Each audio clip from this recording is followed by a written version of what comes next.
Hey everyone! Today I want to share the incredible and detailed story of the Samanid Empire, a dynasty that ruled from the early 800s until the very end of the 900s. This wasn't just any empire. It was one that left a lasting mark on Central Asia and Iran, changing the course of history for centuries. The Samanids were Sunni Muslims, and their rulers came from an old Persian family that had once been part of the local nobility. Their empire covered lands like Khorasan and Transoxiana, which today would include parts of Iran, Uzbekistan, Afghanistan, and nearby regions. At their strongest, between the years 819 and 999, they built a kingdom that not only ruled land, but also brought back Persian language, culture, and traditions that had been overshadowed by Arabic and Arab rulers for generations. The story begins with four brothers: Nu, Hamad, Yahya, and Ilyas. Each of them was given different territories to govern, but they were all under the control of the Abbasid Caliphate, the powerful rulers in Baghdad. The Abbasids trusted the family because they had shown loyalty and strength in helping to put down revolts. But the real change came with Ismail Samani, a descendant of the brothers. Between 892 and 907, Ismail united their lands into one strong state. He was clever, brave, and fair. While he still showed formal respect to the Abbasids, in reality the Samanids ruled independently. For a time, their empire was peaceful, stable, and admired across the Islamic world. But by the mid-900s, Turkic soldiers, brought into the army as slaves and fighters, began gaining more influence, and soon they had more power than the Samanid rulers themselves. The Samanids are best remembered for something called the Iranian Intermezzo. This was a special time in history when Persian culture, language, and traditions returned to the center of life after being pushed aside by Arabic for centuries. Before this, Arabic was the language of science, religion, and government. Under the Samanids, Persian came back as the language of poetry, storytelling, politics, and daily life. This wasn't just about language, it was about identity.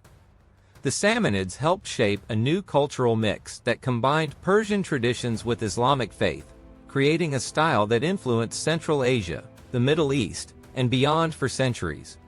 Their cities became world-famous centers of learning and art, especially Bukhara. Imagine walking through Bukhara at its peak, the streets filled with markets and traders, scholars teaching in schools, poets reciting their verses, and doctors studying medicine. It was like another Baghdad in its glory. Some of the most famous people from this time include Rudaki, often called the father of Persian poetry, Avicenna, one of the greatest doctors and philosophers in history, and Ferdowsi, who wrote the Shahnameh, the great epic of Persian kings and heroes. The family's beginnings were humble. Their ancestor, Saman Kuda, lived in a village called Saman. He was originally a Zoroastrian, but later converted to Islam. To honor the man who oversaw his conversion, he named his son Asad. Asad's children, Nu, Ahmad, Yahya, and Ilyas, became the real founders of the dynasty.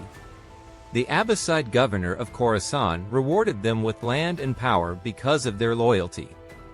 Over time, from these starting points, the family built themselves into rulers of an empire.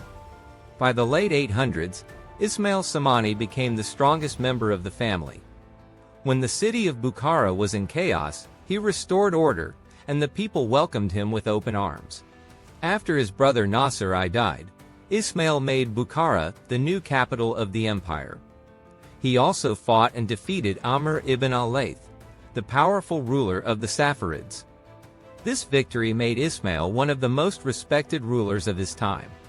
Even the Abbasid Caliph in Baghdad recognized his power. Ismail didn't stop there. He expanded into other important regions like Ray, Isfahan, and Kharazm, while also defeating Turkic tribes in battle and pushing the borders of his empire further. Under Ismail, the Samanid Empire reached its peak. He was not only a strong general, but also a fair and just ruler. People respected him for his leadership and his ability to keep peace. His reign brought safety and stability.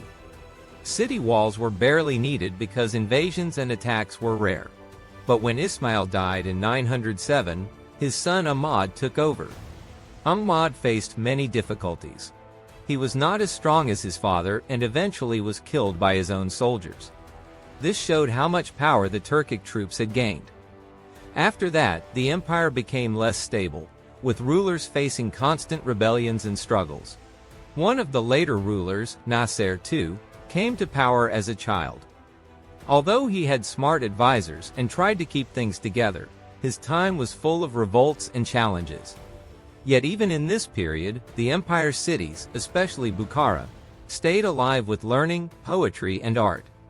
By the 900s, the empire's decline was clear.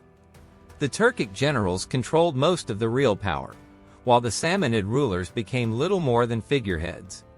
Some generals, like Alp Tigin and Sebuktigin, even left to start their own dynasty, which became the Ghaznavid Empire. Meanwhile, another new power, the Karakhanids, rose in the north. In 992, they managed to capture Bukhara. Although the Samanids briefly won it back, their strength was fading. By 999, the dynasty collapsed completely. Their lands were divided between the Ghaznavids in the south and the Karakhanids in the north, with the Oxus River acting as the boundary. One prince, Ismail Muntasir, tried desperately to revive the Samanid dynasty. For years he fought battles, traveled across Central Asia, and gathered supporters.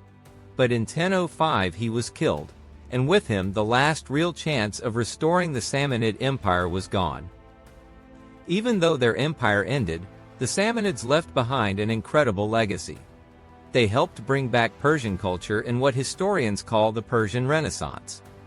Their government mixed ideas from the Abbasids and the ancient Sasanian Empire. Arabic continued to be used in religion and science, but Persian became the everyday language of culture, poetry, and government. They supported poets like Rudaki and Ferdowsi, whose works shaped the Persian identity for generations. Ferdowsi's Shahnameh, for example, kept alive the stories of ancient Iran, and is still one of the most important books in Persian literature. The Samanids also spread Islam to Central Asia, especially among Turkic tribes. Because of their efforts, Islam took root in the region and became the main religion for the future. At the same time, they showed tolerance toward other beliefs. Zoroastrians were still able to practice their religion, and Shia communities lived under Samanid rule, even though the rulers did not always agree with them. The culture of the Samanid Empire was rich and lasting. Their cities had schools, libraries, and centers of science. Their pottery was decorated with beautiful writing that praised values like kindness and generosity.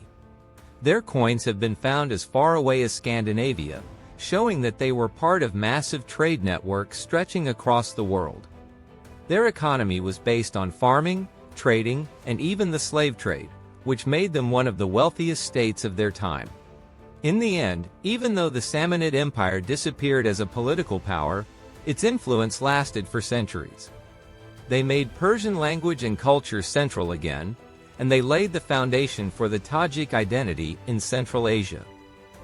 The poets, thinkers, and scientists they supported helped create a world of knowledge and creativity that shaped Islamic civilization for a long time. The Samanids may have lost their throne, but their ideas, culture, and influence lived on long after their empire was gone, proving that sometimes the greatest legacies are not in the armies or borders a ruler commands, but in the culture, language, and identity they leave behind.